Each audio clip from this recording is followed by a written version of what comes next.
what would your superpower be if you could pick one? Oh, that is a tricky one. I love teleportation. I think just being able Hmm. to like be somewhere in an instant, even if it's just over there, would be Yeah. pretty awesome.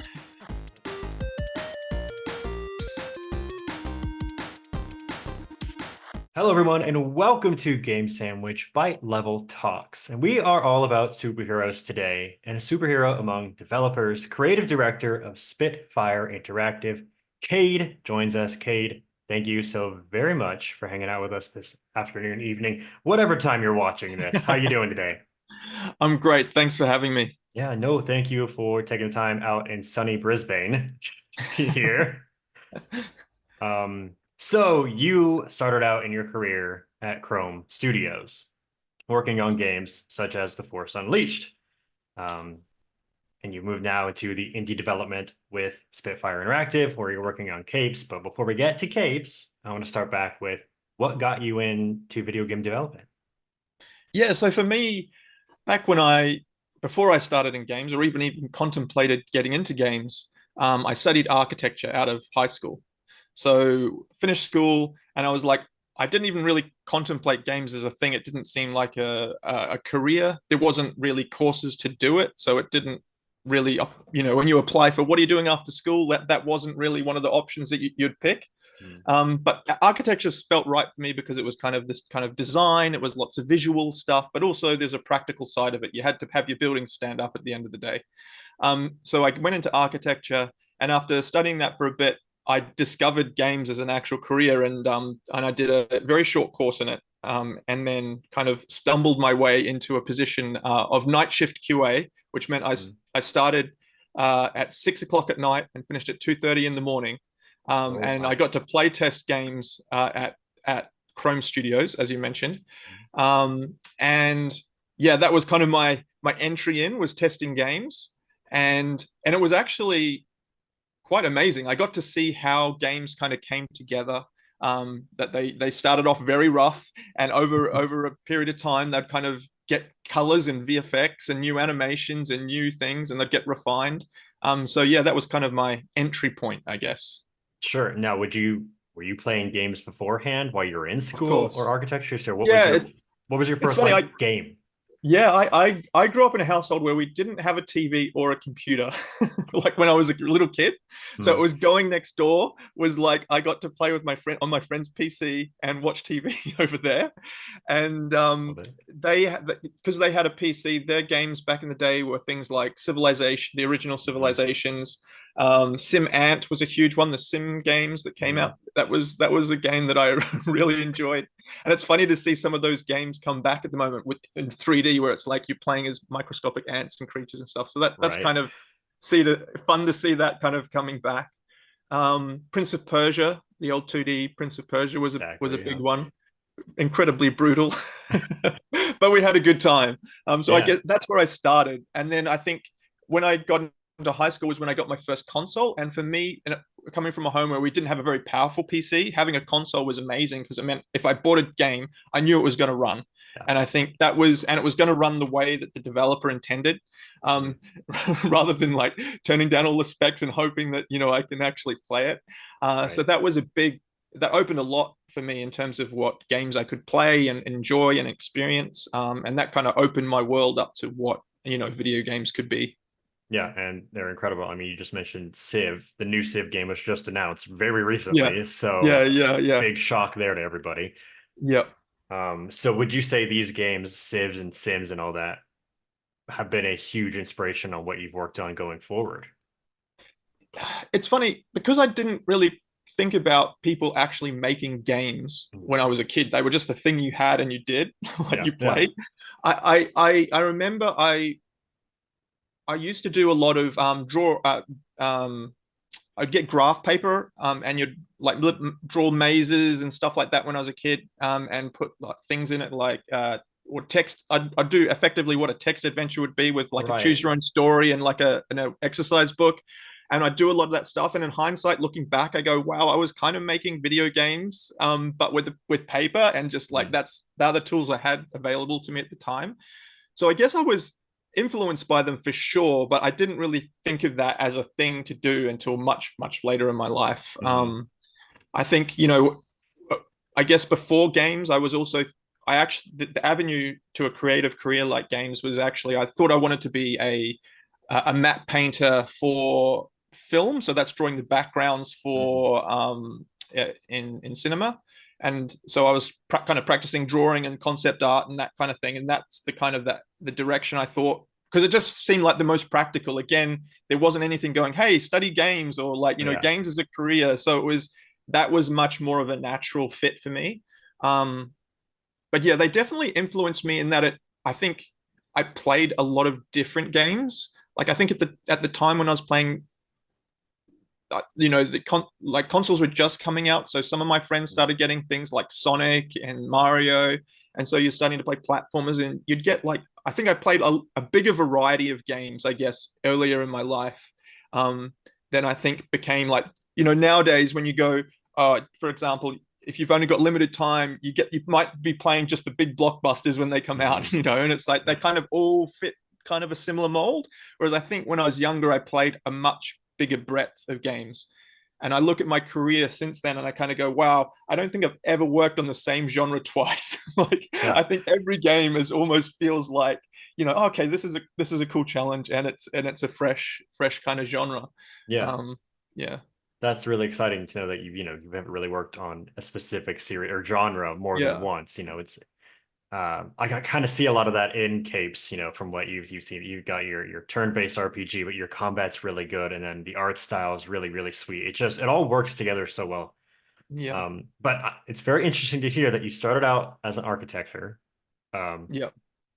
degree person, and then you went to cartography map making for film, and then you're Yeah. like, Yeah. I'm gonna do Q&A for video games. Yeah. So you got your foot in the door at Chrome through Yeah. Q&A, rose up through the ranks to be a game designer. So Correct. what was that process like? Yeah, so I remember when I started, they said, we've hired you as a tester. You can't apply for you'll be able to apply for internal jobs, but we want you to be a tester first.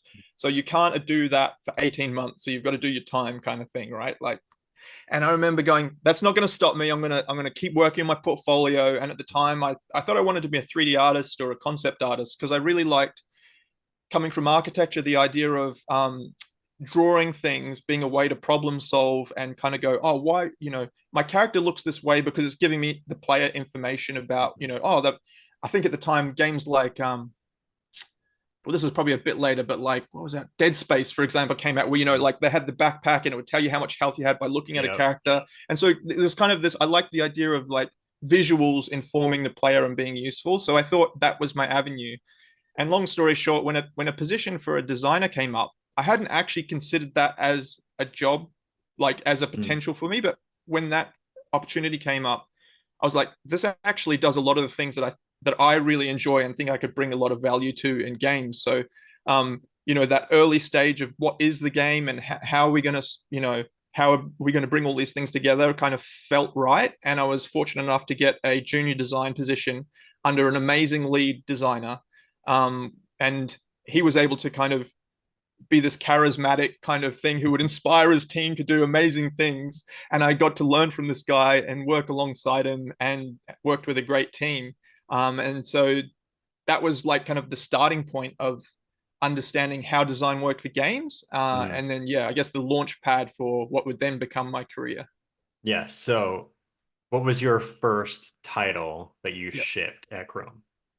So I worked on the Force Unleashed, Hmm. Star Wars: The Force Unleashed, which was the Wii version. So we were Yep. making LucasArts was making Xbox and PS3 at the time, and Mm. we were making the Wii version, which was actually super cool because it uses the The using your nunchuck. lightsaber Yeah. and your Force push and all that stuff. Um, and so that would have been the first, and then as a designer, my first ship title was Star. It was a very long name. It was Star Wars: The Clone Wars, The Lightsaber Duels, Hmm. which was a one-on-one lightsaber fighting game where you chose one of the Clone Wars characters and you're basically fighting it. Like kind of like Street Fighter, but with Lights. Yeah. lightsabers. Um, Yeah, that was my first game. A funny story, actually. I remember, it was the E3 where our game was going to be announced on the Nintendo stage.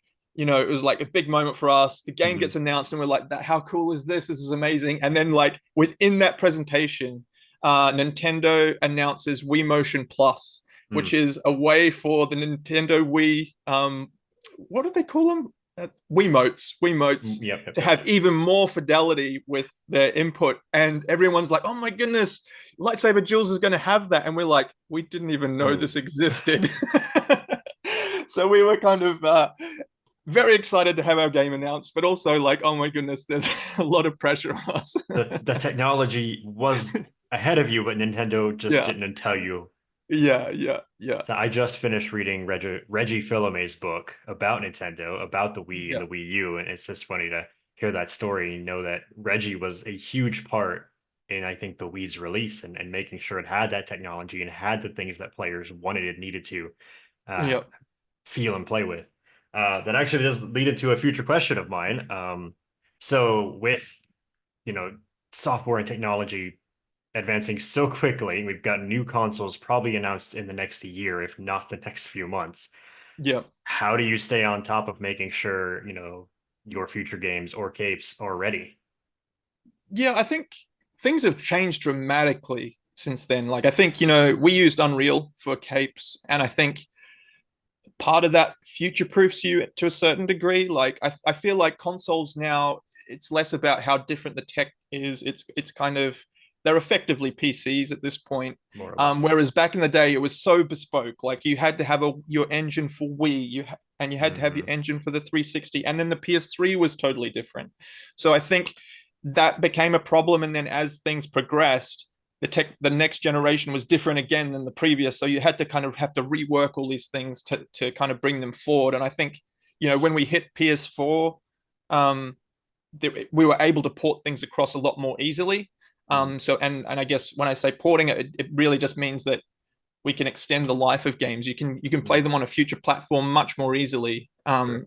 You know so I think in that respect, I feel like it's less of a concern, I guess. I Mhm. guess it would depend what type of game you're making. We made a turn-based strategy game, right? A tactics game, and we're not trying to get. You don't need to have the game running at 60 frames a second to be able to play it, right? It's not about the feel of like the inputs and all that stuff. So I guess we're fortunate in that respect. Like Mhm. we can kind of get away with a bit more. Not that, I mean, I think our frame rate's fine, but yeah, you know what I mean. It's Yeah, it's everything not around. Yeah. it's not something that we're trying to, I guess, really push the technology on. Hmm. Yeah, I mean, everything ran well when I was playing it. As we talked yeah, beforehand, in my review, I played quite a bit of it, loved it. I would want to go play it right now, but probably after this. We'll get into some more fun questions about capes later and characters and everything like that. But now I know working at Chrome, moving on till now, Spitfire Interactive. How did Spitfire come about? yeah. So I have worked at various studios over the years, and I eventually worked at a company called Defiant Development, Hmm. and worked on Hand of Fate and Hand of Fate 2, which were kind of popular and strange games, cards to life games. It was like a deck builder meets kind of an Arkham action game, kind of Hmm. interesting, and that was really popular. And but unfortunately, that studio ended up closing after we completed Hand of Fate 2. We started working on another project, and that wrapped up. And essentially, a group of people who we all worked together still wanted to work together. Hmm. And one of the programmers on the team, um, he was like, "Do you mind if I use? I really like to make this game, a superhero game. Do you mind if I use the office that Defiant had? What, no one's there now, but you've got the lease. Can I use the space to kind of feel like I'm? This is kind of pre COVID, so working from Right. home wasn't a thing. So it was like, I want to feel like I'm going to an office and working, right? So Yeah. he and they were like, "Look, we've got the lease there. Go for gold. Like, use it. We've got it for another, I think, 18 months at the time, or something like a really large chunk of time, Right. considering no one's there." So he was like going in each day and kind of tinkering on the superhero game that he was a huge superhero fan. James Scott, one of our programmers, tech director, actually, one of our programmers. We're a small team though. And I guess being there and then having the two of the guys who ran Defiant were going in, they're using it as their office at the same time. They're like peering around the corner, going, "Hey, that's looking kind of cool. That's looking kind of cool." And then those guys kind of said, "Well, maybe we could turn this into a game. Maybe we could just bare bones team. Let's see what we could do with this." So they started working on capes, and after a period of time, our writer Morgan Jaffet was like, I'm keen to do some different things. I feel like this is in a good spot. I'm gonna see if Cade wants to kind of come in and take over the creative role." And that's when he reached out to me and said, "Hey," I'd seen what they'd been working on, so it wasn't like, oh, it wasn't a surprise. Right. And I was like, yeah, I'm keen. Like this look has a lot of potential. The idea at the time was, we'll spend 18 months making this, and it'll be a cool little game. We get to work together again. This will be great. And so that's kind of how things started for me. Yeah, because you and Morgan worked on Hand of Fate. That's right. Yeah. Yes. Yeah. So Yeah. one and two or just two? So I joined at the very end of Hand of Fate 1. They were Hand of Fate 1 was out and they were doing DLC for Hand of Fate 1. That's when I joined, with the intent of helping them on the second game. It was a funny story, I guess. Brisbane feels like a kind of a small place. I'm from Brisbane, Australia. It feels like a small place making games. And I remember this Hand of Fate game and then playing it and going, wow, this was made just around the corner from where I work. This is amazing. Yeah. So yeah, getting the opportunity to work on the sequel, I was like, wow, we could do something special with this. I can't wait to get involved. So yeah, and then we had such a great time working together. Yeah, all of the guys from Spitfire worked on Hand of Fate and Hand of Fate 2. Okay, the whole team. I got it. Yeah. So we had all worked together, and I think, yeah, it was nice to kind of it felt nice coming together, knowing we're all known quantities to each other, right? We've worked together, we know what we're capable of. We're effectively the leads on Hand of Fate 2, but instead of having a team, it's just us this time. It's just the four of us actively working on the game. Yeah. And so you said a small team. I was looking at your website. You say Yeah. small, but there's a long list of names I see. So what is the consensus size? It's crazy how many people end up touching a game. Like it is amazing, right? Like, so for our core team, we have 5 developers, and we've worked on it like full time. Morgan less so after the writing was kind of done because that was his area. So that effectively 4 people making the game. And then we've had contractors come in to like make our character models, help with audio, and various things, but they've had like, I guess a smaller amount of time actually producing the game. Like in terms of day-to-day working on it, there's been 4 of us. And then we've had some support from some really amazing people. And then I guess on top of that, we have a QA team who've been that work essentially part-time with us for a long period of time. Okay. To kind of keep us honest. Keep us on, yeah. And you said 4 to 5 general developers. So looking at, your small team, obviously, what was it like developing capes? How long did it take? Was it full 18 months or was it longer than that, shorter than that? And then how was the process of finding publisher? So this is one of the things I guess I learned making the game. I came from being working for companies where I'm a designer and we have a schedule and I work on a thing, and I've come around to now being responsible for my own games. And we set out for 18 months and I think it's taken 4 years to produce. So yeah, we went and I think they'd already been working 6 months, so it's been 3.5 years for me, 4 years for everyone else. So yeah, that was one of my takeaways from going independent was, everything that we said, yeah, we can totally do that. We totally did, but it just takes when it's all on you, right? It can take a really long time, right? So yeah, I think it's taken about 4 years to complete capes, and I think Yeah, I think that answers your question. Yeah, it was Yeah, definitely longer than we anticipated. And I think it was just always like, oh, if we just, if we spent just a little bit more on it, we'd be able to like make these things better and these, and you just keep doing that and going. hmm And then I think you also just see the potential. You're like, oh, just the next hill, we can just, lift the bar a bit more, a bit right. more.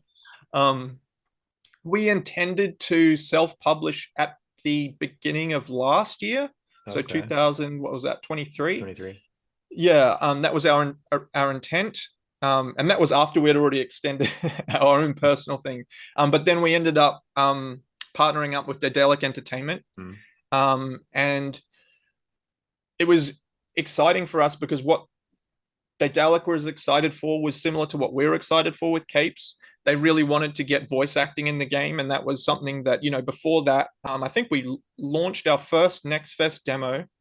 When we released the demo, there was no VO. It was all Yeah. just you read the text. Mhm. And I forgot about that until someone reminded me the other day, actually. So that was really cool. It was really cool to see that kind of layer come into the game because it was something we always wanted, but it was just Yeah. not within our reach. With the 5 of us. Um, so that was really cool, and to hear like characters that you've been working on for so long kind of Mhm. start to speak to you was very cool, very Yeah. cool. Because I was going to ask about that because I saw a Reddit post from I think 2 years ago, and they were like, "This game needs voice acting," and it Yeah, really does. And then when I, yeah, first booted it up, I was trying to. I always do this with games. I'm trying to listen and like, do I know that voice? Where have I heard them before? And I don't. I couldn't place anybody. I think I have a guess for one, but I didn't want to yeah. look up, so I wanted to ask you if you knew who I they all were. I don't want to offend anyone. I'm terrible with names, Mhm. so forgive me, actors, for Oh, for saying this. But for Facet, the Crystal Crystal. Yep. superhero, he puts crystal armor on his body. He voiced a Valorant character. So Okay. we've had a few people go, "Is that character?" And I'm like, "It is." Well, Yeah. and it's funny how you can pick that up with some Mhm. voices. There's another voice, I think it's Rebound, that people go, "Is it this other person?" And it's not, but It like, was. but again, like you're just hearing the voice and it sounds Mhm. like another actor that people are familiar with. And it's funny, like, again, I haven't had a lot to do with voice actors in the past, but as we were getting doing the casting and getting the things, and you're looking up what these actors have worked on. They've worked on so many Yeah. games, so it's like it's awesome actually, and even Yeah. like acting on TV and all sorts of things that you're like, wow, this is cool. It's a side of game development that I haven't had a lot to do with in the past, but Right. was yeah, really really interesting. Yeah, because I mean, obviously my go-to for female voice actor is Laura Bailey. She's in Yeah, everything. yeah, So I'm like, is yeah, she in yeah, this game? I don't yeah. know, but She could be. she could be, right? Yeah. DLC maybe? I don't know. Did you ever work one-on-one with them, or was it just they were Yeah, in a side room? You did, okay. well, so it was actually recorded in the UK, Oh, okay. and so we're in Australia, so we were calling in at like crazy hours. So we were on like Zoom, effectively talking to the amazing director over there, Hmm. um, and the cast. So we never met them face to face. Right. We screen to screen, we met them. Um, but yeah, yeah, That's really fun. Voice acting is one of my all-time favorite things in video games. And as I said, I could just sit there and, listen for 20 minutes and pause it and be like, I don't know who that is, but I want to find out without Googling. yeah, Um, so speaking of DLC, I mentioned it just as an off joke, but yeah. can you or will you say anything about future Capes projects or games in general? So we are in very early stages of our next game, but we haven't quite finished with capes yet. So there's some stuff we will be releasing hopefully soon. Um, Okay. one of the things with games these days, and I kind of been reflecting on this with my career, is when I first started. When you made a game, you printed it onto a disc and you handed it to people, and that Mhm. was it. Nowadays you release a game and you get a whole heap of feedback, and you're like, that's some good ideas. Yeah. And you get this amazing opportunity to kind of, I guess, improve the game or expand games in ways that you hadn't considered during the course of development. Mhm. So that's something that I think the time right now is about almost almost 2 weeks from launch, I think. And Give or take, yeah. I feel like I haven't worked harder in my life to get our latest patch together. Like we just kind of wrapped it up last night, so it's in testing at the moment, and so that's kind of exciting. I guess that's Mhm. one thing. But yeah, in terms of actual Capes content that people can get excited about, I can't say anything, but I can say we haven't quite finished yet. Yeah. Fair enough. I won't pull it out of you, but just to ask, I mean, patches are big, they're a big part of the game. We're in that era of going back to software and technology where you can patch in anything, as opposed Yeah. to, when I was playing 64 games, the game was the game. Yeah. If it's glitched or broken, you get it. Yeah. So I like, 2024 being able to just go in and be like, hey, I saw a fan say, can you do this? And you're like, sure, why not? Yeah. Yeah. That was, and that's super empowering as a developer. You're like, that is a great idea. Mhm. Let's do that. Why not? Yeah, it works because of the technology we're in. So, speaking of where we're at, 2024, I firmly believe it's the year of the indie game. We've seen so many great indie games come out. We've just had Summer Game Fest, Women-led Game Showcase, Latin American Game Showcase, the Wholesome Game Showcase. All of these great indie games are coming out. So, with you and Spitfire, indie studio, small team of 4 to 5, how are you striving to stay relevant and stay noticed in this environment? Yeah, it's really tricky. I think, again, we started this game 4 years ago, and I feel like that was a totally different time, like for everybody. Um, so I think, I guess looking ahead, we're looking at what games are out, what's relevant. We've got to keep competitive. We've got to, I think one of the things that Spitfire has um, is that we have a lot of experience on our team in terms of how to Mm. produce high quality content. And so I think that's our edge. Like we're looking at a lot of games that are like really fun to play, but maybe don't have the same quality bar as some other, say, triple I stuff. So I think that's where, for us, we see our advantage. We're able to, hopefully, fingers crossed, on our next project, we're looking at something really fun, but just kind of really, really polishing it and lifting the presentation level Mm. to a place that's kind of yeah, it feels enticing and feels like fresh in its own way. Like, so I don't want to say too much, but yeah, that's kind Right. of, I guess, that's how I'd answer that question. I think you've really got to be looking at what's out there and, Mhm. you know, seeing what people are really liking. I think one of the things I take away from Capes is, uh, I would say some of the messaging around our game. It presented itself as an XCOM, and there was an expectation of like this, you know, base building or character customization and things like Mm. that. And I would have been more explicit about not including those things. So one of the things moving forward would be just really clear about this is what our game is. No apologies. This is Yeah. and I think that just sets the expectations for players about what they should expect. And when they buy your game and sit down, they can just enjoy it for what it is. Um, so I think that's also relevant, I guess, for other indie teams if they're listening or thinking about what they're doing as well. Just being really clear about what makes your game special. Yeah. I mean, setting those expectations are very clear. Again, we're in the days of the internet where anything you say is always Yeah, and forever. yeah, Um, so I love that. I was going to ask one more before we get to our fun yeah, questions. For indie developers, future indie developers, do you have any words of wisdom or advice for them? yeah. So I think for me, again, it's really working out how your game is competitive, like what makes it special, and being really clear about that, and doubling down on it. Whatever I think there's times when you can let certain things slide, but that creative vision or whatever that nugget is that makes your game unique, Mm. you really want to be focusing on that and making it special. For us, it was the team ups, like Yeah. in Capes. So Capes is a just to touch on this, sorry, really quickly. It's a superhero turn-based tactics game, and the thing that I feel sets it apart from other tactics game is the team up element where when you're in proximity to each other, each hero combination creates a unique power or buff to an existing attack. Mhm. And I think that was something that there was a time when we're like, are we going to do this because of the potential work, like the permutations of like how many things that is Yeah. gets very big very quick. And I'm so glad that we went, no, this is what our game is about. It's about a team and it's about working together and teamwork. And so that thematically fits with this mechanic. And it makes us feel different, even if it's only slightly different than, say, other tactics games. And I think, so yeah, I think focusing in on what is important for your game is crucial. Otherwise, you're just making another one of some other game, right? Yeah, exactly. No, let's touch on the team ups. Mine, fire, and rebound all the way. That's what mine. Yeah, So, yeah, free backstab. Yeah, yeah, yeah, 100%. All right. A few fun questions before we wrap this up. sure. All right. So, Capes obviously a game about superheroes, superpowers. What would your superpower be if you could pick one?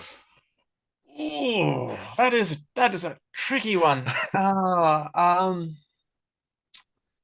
Oh, I love teleportation. I think just being able Hmm. to like be somewhere in an instant, even if it's just over there, would be Yeah, pretty awesome.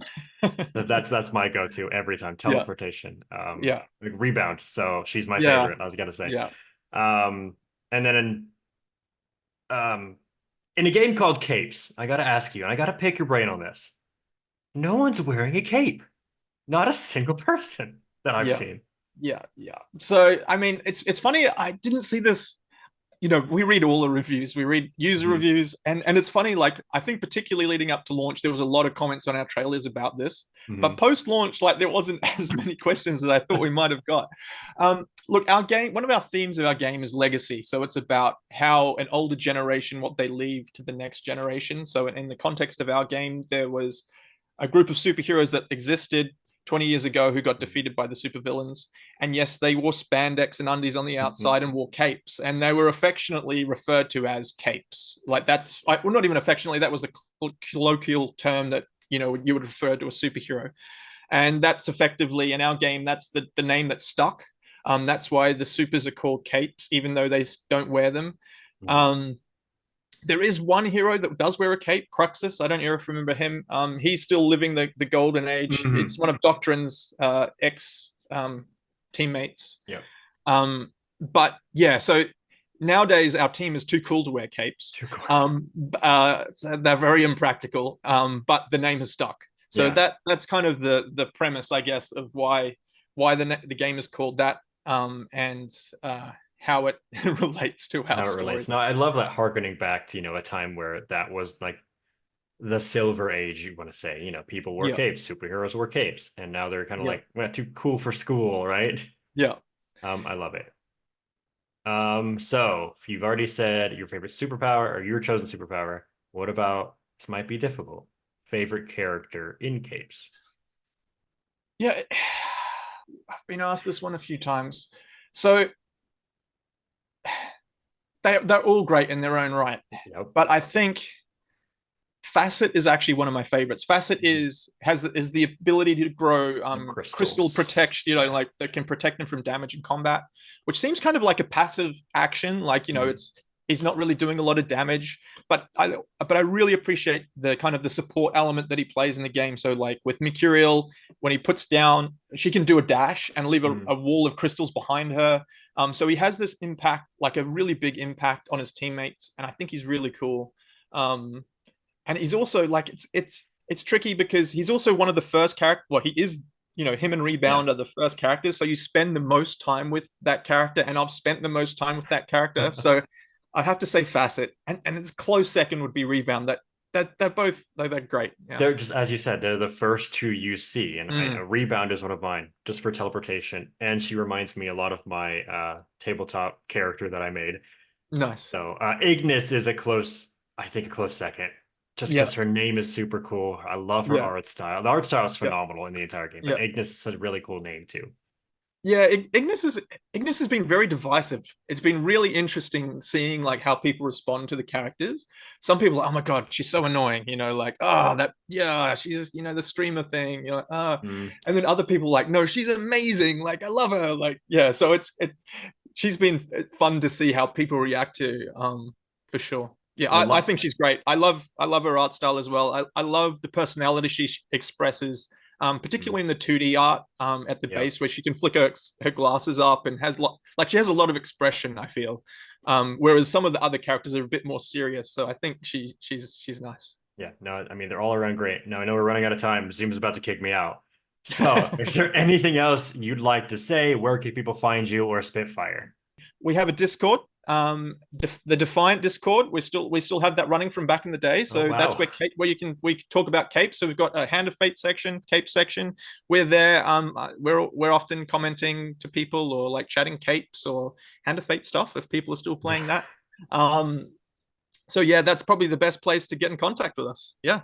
Awesome, Cade. I super appreciate you taking the time to hang out with us over at Game Sandwich. Go check out Capes. Seriously, everybody, if you haven't yet, go check it out. Let us know your favorite hero and your favorite team up.